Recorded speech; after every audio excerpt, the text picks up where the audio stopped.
I want to talk about where the word deaf gain comes from. There was a deaf artist named Aaron Williamson who lived in England. He was a really famous performance artist over there. And growing up, he had trouble with his hearing, so he went to several different doctors, and they all across the board told him, "I'm so sorry, but you're losing your hearing." And as he grew up, he thought more about that, and he thought, how did no one tell me I was gaining my deafness? Why didn't they tell me that? That confounded him.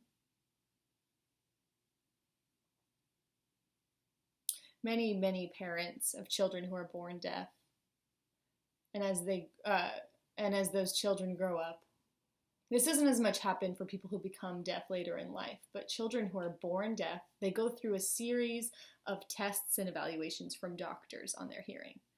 And then if they're deaf, the doctor will come back, look at the parents with a grave look on his face, and they'll say something like, "Your child has failed the tests." Failed. Can you imagine starting life as a failure? Setting you up for failure, setting you up from the bottom. That concept is shocking. Why is it failure? What are you sorry about? I began to think more about what being deaf really means. Does it mean you can't communicate because you can't hear? I was also looking at the term loss. Loss of communication, possibly? Is that what they mean? What do they mean by loss? So I thought more about that.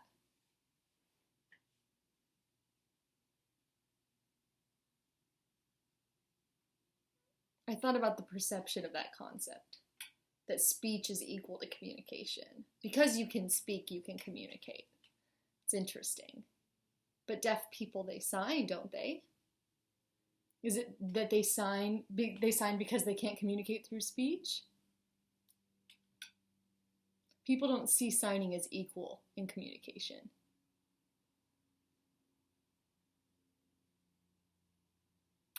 Think about how sign language classes are considered a disorder. If you find a sign language class, an ASL class, all across the country in different universities, you're not going to find them in speech and language departments. You're going to find them in disorder departments, communication disorder departments. It's really interesting. That whole thing really is a misperception and a misconception. Deaf people really sign because you all use gesturing in your everyday communication. All we did was pick some of those gestures that we used from this dawn of time. We took pieces of that gesturing and we expanded upon that. You can see it in the photos behind me. I'm going to gesture now using some of those gesturing you'll see in the photos. So I want you all to watch me.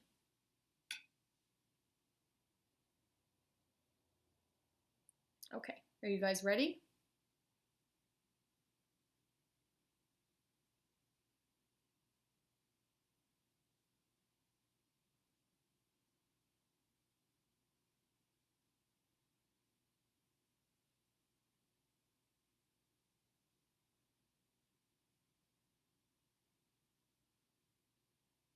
Okay, I'm all done. Did you guys catch it?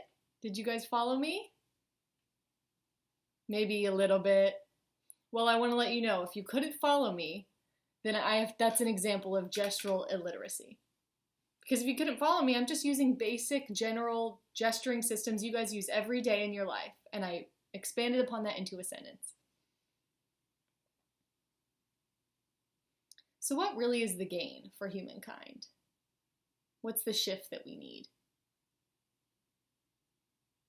You all use gesturing in your everyday communication, and we as deaf people took that and expanded upon that into a full linguistic system.